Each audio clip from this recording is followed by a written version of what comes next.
Ibu bapak, saudara-saudariku yang dikasihi oleh Tuhan, Shalom. Selamat berjumpa kembali dalam Renungan Harian Katolik Paroki Tomang, Jakarta. Hari ini hari Sabtu, tanggal 29 Juli tahun 2023. Tema renungan kita hari ini adalah Sabar Pangkal Bahagia.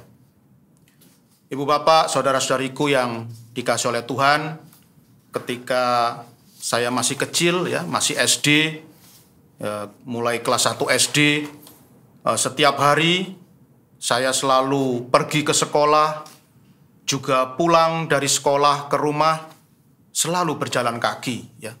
Jadi jarak dari rumah ke sekolah itu sekitar 3 kilo. Jadi saya berangkat ke sekolah jalan kaki 3 kilo, pulang juga 3 kilo juga. Nah, jadi pergi pulang ke sekolah itu total 6 kilo. Nah, itu setiap hari saya jalani dari kelas 1 SD sampai kelas 3 SD. Dan ketika saya menginjak kelas 3 SD, saya melihat ada seorang teman kelas yang oleh papanya dibelikan sebuah sepeda. Lalu saya melihat, wah, kok sepertinya enak sekali kalau pergi ke sekolah ini, pergi pulang ke sekolah ini naik sepeda. Rasanya kok tidak terlalu capek karena saya melihat teman saya itu kalau berangkat ke sekolah tidak pernah berkeringat Lain dengan saya yang jalan kaki ini. Setiap berangkat sekolah, baju saya selalu basah kuyup oleh keringat.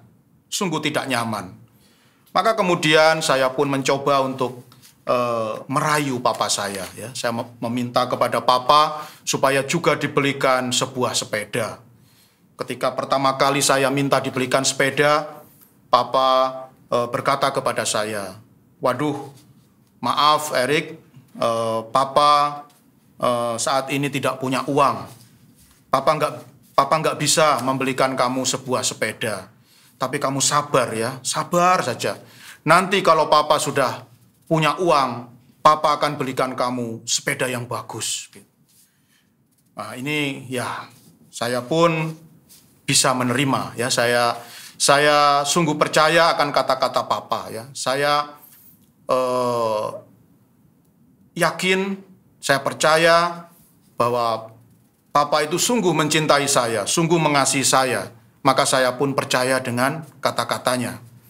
Kemudian setahun kemudian, ketika saya duduk di kelas 4 SD, saya kembali mencoba merayu papa saya lagi dengan kata-kata yang sama, "Papa tolong belikan Erik sebuah sepeda supaya kalau ke sekolah itu tidak capek." Tetapi jawaban yang sama juga papa berikan kepada saya "Erik, mohon maaf, papa tidak punya uang saat ini. Kamu sabar Nanti kalau papa sudah punya uang, pasti papa belikan sepeda yang bagus." Dan saya tetap dengan sikap yang sama. Saya tetap percaya bahwa papa itu sangat mencintai dan mengasihi saya, maka dia pasti tidak mungkin mengingkari janjinya.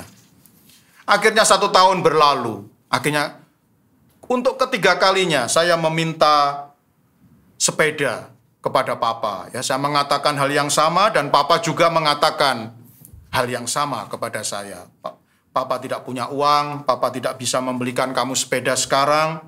Sabar, suatu saat kalau papa punya uang akan papa belikan sepeda yang bagus."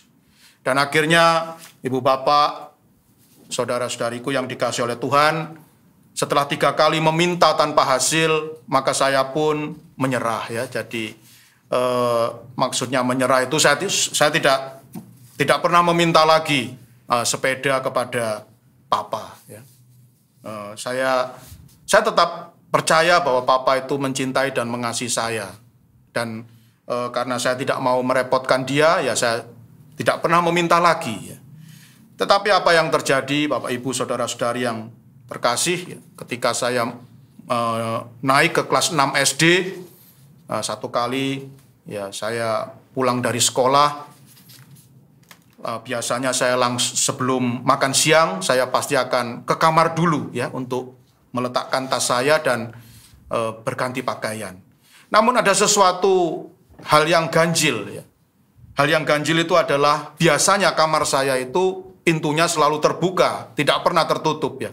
Tapi waktu itu saya heran, kok pintunya kok tumben ya, tertutup ya.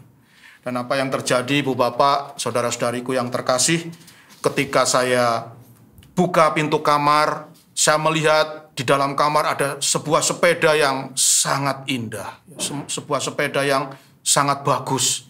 Dan saya lihat di stangnya itu ada tulisan Made in Japan. Waduh, luar biasa. Padahal saya dalam hati, kalau Papa mau membelikan saya sepeda, Made in Tangerang pun akan saya terima. Ya, saya tidak pernah bermimpi akan dibelikan sepeda Made in Japan yang begitu bagus dan pasti harganya sangat mahal. Made in Tangerang saja, saya pasti akan menerima. Tapi luar biasa, ketika itu ya Papa akhirnya meluluskan permintaan saya. Justru ketika saya sudah lupa dengan permintaan saya itu, Papa memberikan saya apa yang saya inginkan selama bertahun-tahun. Akhirnya Ibu Bapak, saudara-saudari, terbuktilah bahwa kesabaran itu pasti akan membuahkan kebahagiaan. Ibu Bapak, saudara-saudariku yang dikasihi oleh Tuhan, dalam Injil Yohanes bab 11 ayat 19 sampai 27 yang dibacakan dalam Injil hari ini, dikisahkan tentang Marta yang sedang berduka atas kematian saudaranya Lazarus. Ketika Tuhan Yesus berkata kepada Marta, "Saudaramu akan bangkit." Pada waktu itu Marta berkata kepada Tuhan Yesus, "Aku tahu bahwa ia akan bangkit pada waktu orang-orang bangkit pada akhir zaman." Jadi ketika Tuhan Yesus berkata bahwa Lazarus akan bangkit, Marta mempersiapkan hatinya. Dia tidak menuntut Tuhan Yesus untuk hari itu juga, pada waktu itu juga membangkitkan Lazarus. Marta bersikap sabar dengan mengatakan, "Aku tahu bahwa ia akan bangkit pada waktu orang-orang bangkit pada akhir zaman." Jadi dari sini kita melihat bahwa Marta itu bersikap sabar. Kalaupun Lazarus itu akan dibangkitkan pada hari kiamat, ya, pada akhir zaman, bagi Marta itu tidak apa-apa. Dia akan sabar menunggu. Ya. Tetapi satu hal yang diyakini oleh Marta adalah, dan keyakinan ini tidak pernah luntur, bahwa Marta percaya bahwa Tuhan Yesus sungguh mengasihi dia. Tuhan Yesus sungguh mencintai dia. Meskipun dia mengharapkan bahwa Lazarus itu dibangkitkan oleh Tuhan Yesus, tapi dia tidak menuntut bahwa Tuhan Yesus harus membangkitkannya hari itu juga atau pada waktu itu juga. Kalaupun baru dibangkitkan pada hari kiamat, itu tidak menjadi masalah bagi Marta. Dan apa yang terjadi, Bapak Ibu Saudara-saudariku yang dikasihi oleh Tuhan, berkat kesabarannya, akhirnya terjadilah hal yang luar biasa, yang sungguh di luar ekspektasi Marta, ya, seperti juga yang terjadi pada diri saya itu ya. Saya hanya mengharapkan sepeda made in Cikarang atau made in Tangerang, tapi oleh Papa dibelikan sepeda made in Japan yang harganya sangat mahal. Dan Marta juga mengalami hal yang sama. Dia mengharapkan Lazarus dibangkitkan pada hari kiamat, tetapi pada kenyataannya Tuhan Yesus membangkitkan Lazarus pada hari itu juga, pada waktu itu juga. Dan tentu Marta akhirnya merasa sangat berbahagia dan bersuka cita. Oleh karena itu, Ibu Bapak, Saudara-saudariku yang dikasihi oleh Tuhan, kita seringkali dalam kehidupan seringkali tergoda untuk bersikap tidak sabar.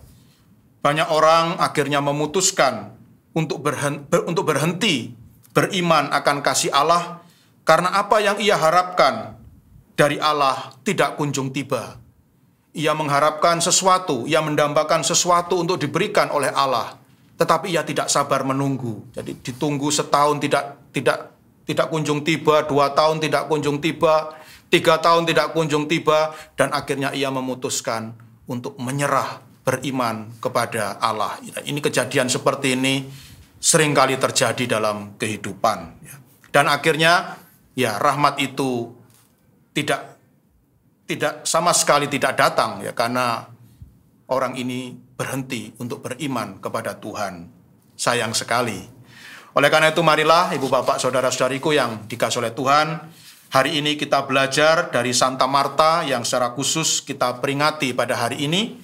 Mari kita meneladani Santa Marta yang selalu bersikap sabar dalam hidupnya untuk menunggu rahmat Tuhan dan tetap bertahan untuk beriman akan kasih Allah, dan akhirnya sikap itu memberi kebahagiaan kepadanya. Semoga dengan sikap senantiasa percaya akan kasih Allah dan disertai dengan sikap sabar, kita juga boleh menikmati kebahagiaan, sukacita, dan rahmat yang berlimpah dari Tuhan. Tuhan memberkati.